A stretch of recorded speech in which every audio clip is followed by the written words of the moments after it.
Quem é você e o que você faz? Bom, eu sou a Larissa Faiber, sou nutricionista, sou especialista em nutrição clínica funcional, ortomolecular, fitoterapia e também nefrologia. Trabalho com atendimento clínico, assim, né, principalmente. Sou professora de uma pós-graduação também, na minha área de docência, assim, é focada para renal, né, então é isso que eu dou mais aula. E também escrevi um livro, Nutrição para a Vida, que é um livro de reeducação alimentar. Aqui, ó. Isso. Treino aqui na Academia Wordin também. Tem Por que parceria aqui na precisa Nutri. treinar? Por que só comer bem não é o suficiente? Nossa, é porque o corpo humano, ele precisa de movimento, né? Então, o treino, ele te dá isso, assim. E não só a questão estética, que é uma coisa que motiva muito, né? Emagrecimento, hipertrofia, que é fundamental. Uma questão de saúde metabólica, né? Hoje a gente já fala que músculo é um órgão, né? Um tecido metabolicamente ativo. E envelhecimento, por exemplo, onde se fala muito de longevidade saudável, tu precisa ter uma qualidade muscular. E isso tu tem com o exercício físico, né? E pensando na estrutura da musculação, é o que te dá a questão da hipertrofia, da manutenção da massa muscular. São modalidades que são complementares, né? Tipo um exercício cardio com uma musculação, com um treino de força, que é bem E o importante. que E saúde acontece... mental, né? Vamos saúde combinar, mental porque, também. nossa. Mas o que acontece se eu treinar bem, mas eu comer muito mal? Por Tu exemplo. não tem uma performance adequada e tu não tem os teus objetivos de saúde atingidos, né? E tu pode, muitas vezes, às vezes, por exemplo, tu pode ser uma compensação, né? Às vezes o exercício físico, tu treina muito bem, isso tu pode, muitas vezes, melhorar uma resposta metabólica de comer muito doce, por exemplo, né? Porque tu tem um gasto calórico legal, tu tem esse estímulo ali do músculo, então isso ok, né?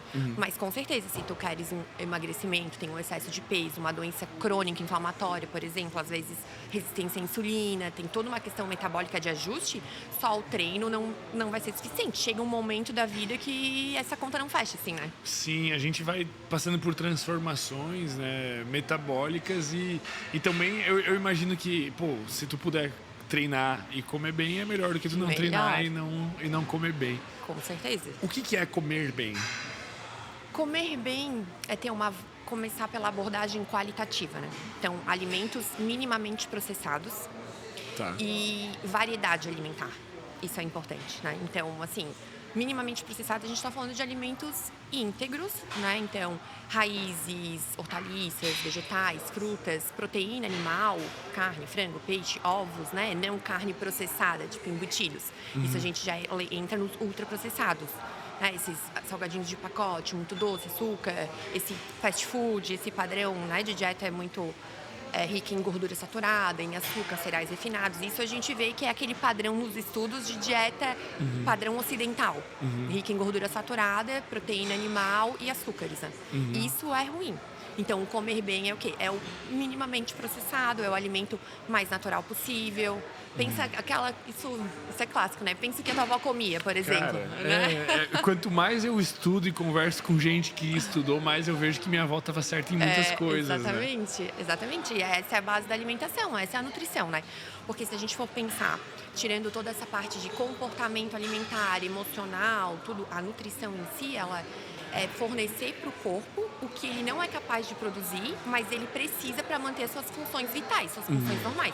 E isso a gente faz através da alimentação, da dieta, para principalmente micronutrientes, né? Vitaminas, minerais, a gente não produz isso. Exceto, assim, uma microbiota muito saudável, às vezes a gente já tem uma produção. Os estudos mostram que tu produz biotina, vitamina B12, né? Mas não dá... É difícil tu contar com essa fonte ali para suprir as tuas demandas. Então, é através da alimentação. E aí a gente tem uma questão hoje de qualidade de solo, que acaba impactando também no alimento. Toda essa parte ambiental, né? Que afeta um pouco essa densidade nutricional. Pesticidas, agrotóxicos que são amplamente utilizados. Então, um alimento orgânico, ele também vai ser mais saudável, né? O difícil é encontrar tudo, porque são múltiplas variáveis, né? E aí a pessoa às vezes quer encontrar todas as respostas sem a ajuda, por exemplo, de um profissional que Sim. facilita muito. Por que eu não posso entrar lá no GPT e fazer uma dieta? Por que eu preciso de um nutricionista? Então, o nutricionista, falando assim mais da minha área, né? Tem essa questão de qualitativa, de calcular as suas necessidades. Isso é importante, ter uma base. Mas eu sempre é muito a questão dessa variedade e tu identificar para aquela pessoa quais são os melhores alimentos para ela. O que é essa Tipo, quantidade. personalizado, né? Personalizar, individualizar. E é o que vem na nutrição de precisão, né? Porque daí, quanto mais a gente vai estudando, vai querendo entender melhor e individualizar por que em estudos, até na clínica em pacientes, por que tem pacientes que respondem, emagrecem com uma dieta com a mesma quantidade calórica, proteína, o mesmo perfil de pacientes. E aquele outro paciente ele não vai emagrecer. Às vezes isso está na genética, né? E aí a nutrição de precisão vem ali, quando a gente estuda os exames nutrigenéticos, para ver como que é a tua metabolização de vitaminas. Exames o quê? Nutrigenéticos. É a São relação... os códigos poligênicos, né? O que isso quer dizer? Estuda polimorfismos genéticos. Então, vai avaliar os teus genes que já têm uma aplicabilidade clínica. Então, já se sabe o que aquele gene faz. Então, aquele gene vai codificar proteínas. Pode ser uma enzima, pode ser um receptor, pode ser um transportador. Mas aí, então, tu avalia como que os alimentos são processados pelo meu corpo, individualmente. Isso é a nutrigenética. Entendi. Como os teus genes vão metabolizar esses nutrientes, exatamente. Isso mesmo. E a nutrigenômica é como que o nutriente modula o gene. Entendi. Ele modifica o gene. Isso. Quase que passa por epigenética em algum nível. Isso, exatamente. Talvez. A epigenética. Que entendi. É o que fala do ambiente influenciando a expressão de genes. E a nutrição é um desses fatores ambientais, né? Entendi, cara. É tipo, tu se entope de besteira e os teus filhos podem ter consequências porque tu se entupiu de besteira, numa linguagem Isso, bem... dependendo da intensidade e do tipo do que promove ali, sim, tu pode ter uma marca epigenética, né? E isso pode passar para os teus filhos, com Tu acha certeza. que obesidade é uma escolha? É um pouco pesado falar isso assim, né? Mas eu acho que hoje em dia dá para se dizer que pode ser que sim, pode ser que não, depende. Na complexo, verdade, depende. É uma resposta complexa. Depende. Isso porque a gente vê que existem pessoas que têm toda essa predisposição genética. Tá. Tipo, os genes mais conhecidos de obesidade, FTO e MC4R, são os clássicos, né? Onde quando existe uma homozigose de risco, que é quando acontece o quê? Tu tem um alelo de risco dos dois pares que a gente herda, né? Então, tu tem um maior risco de desenvolver. E tem pessoas que têm esses genes, por exemplo, mas pelo estilo de vida, eles não são obesos. Né? Então, um dos fatores que modula muito a FTO é a atividade física. Inclusive, é o treino, é o exercício. Então, as pessoas que têm, as crianças que já nascem com a FTO, só que elas são estimuladas à prática de exercícios físicos desde a infância, desde o início da vida, muitas vezes não expressa, silencia. Então, em algum nível, o meu comportamento sobressai características genéticas. Exatamente.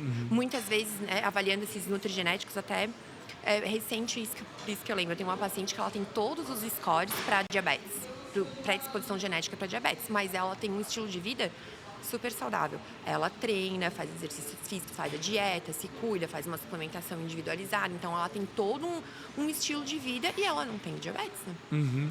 Quais são os principais erros que o pessoal comete em relação à alimentação, assim? Que é o que é o básico do básico para a pessoa não errar? Assim, aqui em Florianópolis, eu faço bastante curso em São Paulo, assim, né? E aí, o que eu percebo? Que aqui em Floripa, a gente tem a população, ela vem já com um estilo de vida mais saudável e um padrão alimentar melhor, sabe? Legal. No meu, conversando com outras nutris, eu não atendo pacientes assim que vêm assim comendo muito errado, que eu vejo assim, não come nada de fruta, não come nada de verdura, mas comparado aos pacientes, a galera de São Paulo, assim, por exemplo, nossa, é uma alimentação muito mais ultraprocessada. Por que tu acha que isso acontece? Monotonia alimentar, né? Eu acho que muitas vezes é pela correria do dia a dia, estresse, Lá isso não é uma loucura, prioridade. Lá só de tu respirar, tu já fuma 4 cigarros por dia, eu li isso recentemente. Poluição ambiental é um dos piores locais, né? Nossa. E aí até a gente vê isso, né? Muitas pessoas estão migrando de lá pra cá por conta dessa qualidade de vida, tipo, um nível muito estresse, e vem pra cá buscando isso, né? E o estresse também vai ser um fator obesogênico, né? Com certeza, sim.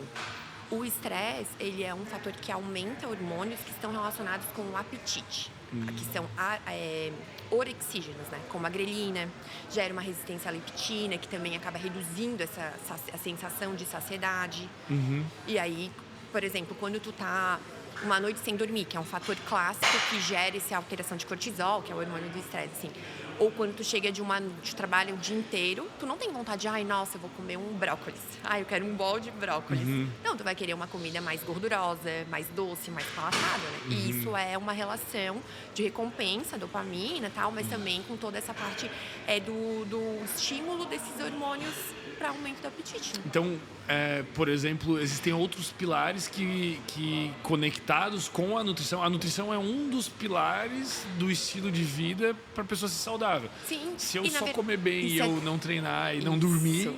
Exatamente, mas se tu pensar, ela pode ser, muitas vezes, uma base, tipo um alicerce, dependendo do momento da tua vida. Às vezes tu tá num grau de estresse, porque acontece, né? Nossa, tu tá numa produção de um trabalho muito importante, então tu tá numa fase que às vezes tu não consegue dormir direito, tu tá treinando, mas tu não consegue dar um treino muito bom. Mas o que é interessante? Vamos adaptar.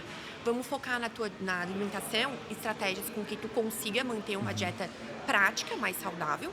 Muitas vezes tu pode requerer uma suplementação, então aumentar níveis de uma suplementação com uma dose um pouquinho maior de zinco, que te dá esse suporte, né? Um complexo B.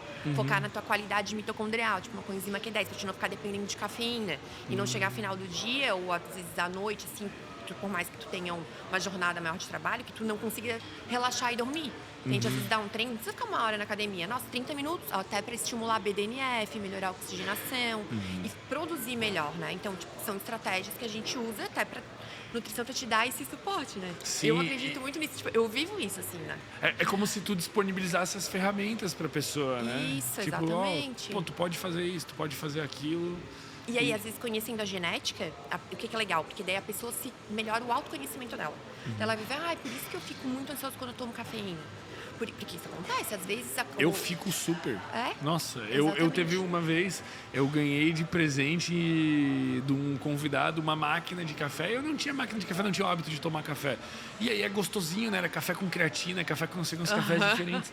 Cara, quando eu vi, eu tava assim numa ansiedade que eu tava quase morrendo. Fui no mercado comprar uma barra de chocolate, sabe? Coisa que eu nunca tinha feito na vida. Sim. E aí eu mandei mensagem pra minha psicóloga, falei, cara, tô muito mal aqui, não sei o que tá acontecendo. Ela, não, tá, vamos investigar. Eu, cara, café, eu tava tomando 5 cafezinhos por dia, nunca tinha tomado.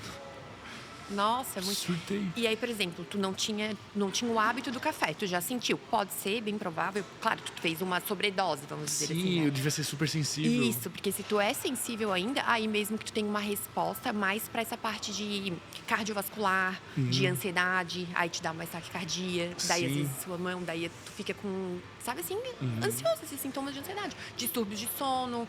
Sim. Aí às vezes tu procura um psiquiatra, por exemplo, vai começar com uma medicação para ansiedade, quando na verdade está numa questão ajustável do teu comportamento ali, do teu estilo de vida. Sim. E aí se tu se conhece, tu já sabe, não, nossa, faz sentido, por isso que eu não consigo tomar café.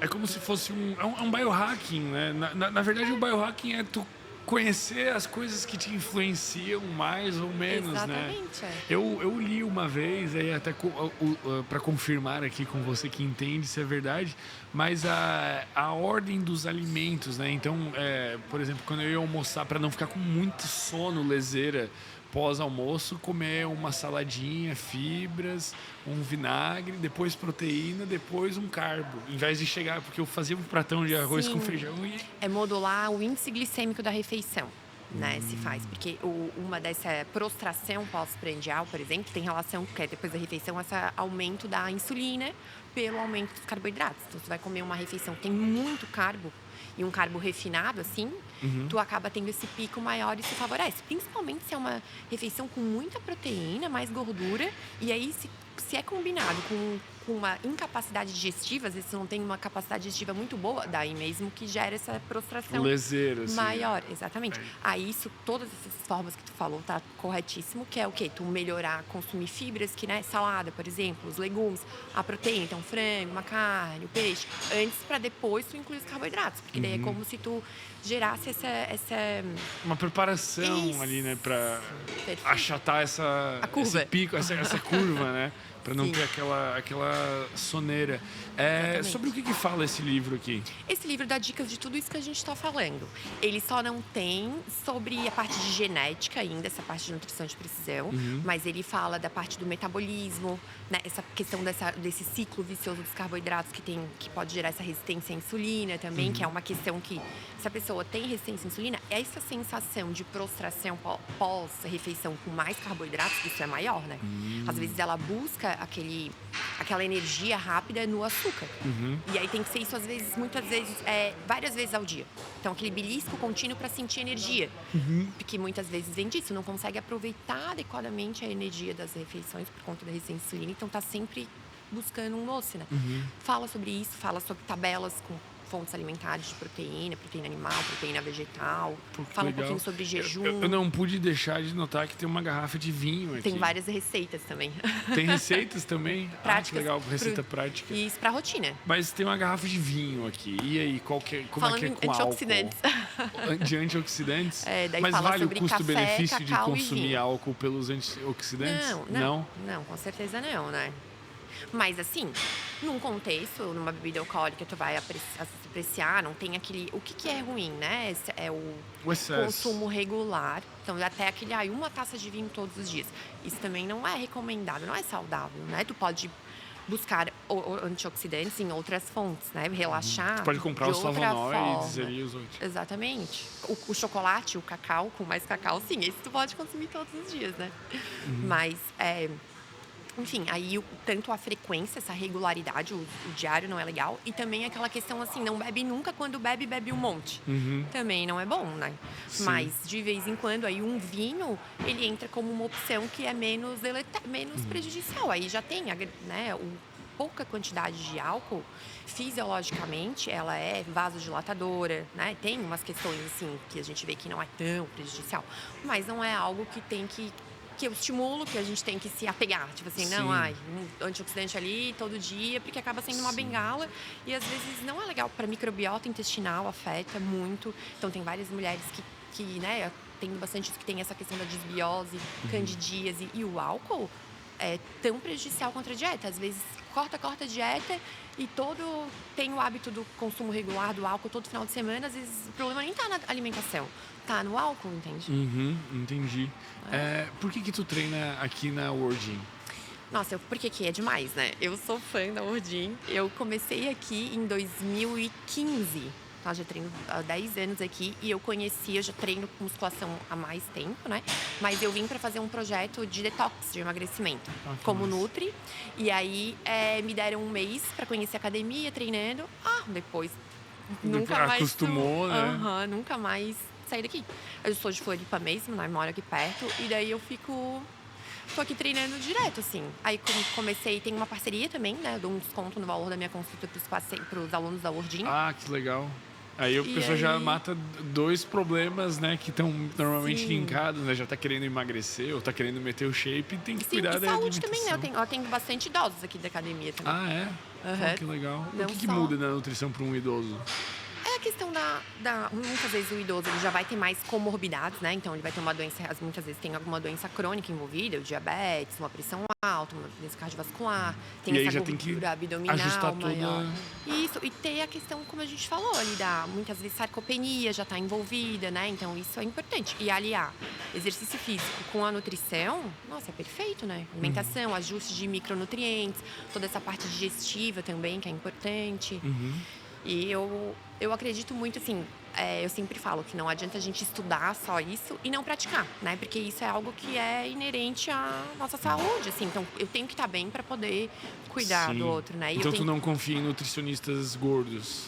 Não digo gordos, assim, mas que não tem uma alimentação adequada, que não fazem um exercício físico, né? Sabe? Assim, porque, nossa, se tu vai estudar prática, se tu é um profissional da saúde, tu vai praticar a saúde. Tu pode ter especialidades ou não, mas... E quanto mais a gente vem estudando, vem a importância do estilo de vida, né? Então, é isso, medicina do estilo de vida que se fala muito. Tem que praticar, né? Senão... Não adianta. Perfeito. Obrigado pelo papo. Foi um prazer conversar contigo. Gina, obrigada também. Até mais. Obrigada pelo convite. Aí nos treinos. Com certeza. Obrigado. Perfeito. Foi ótimo. É tranquilo, né? Depois que solta,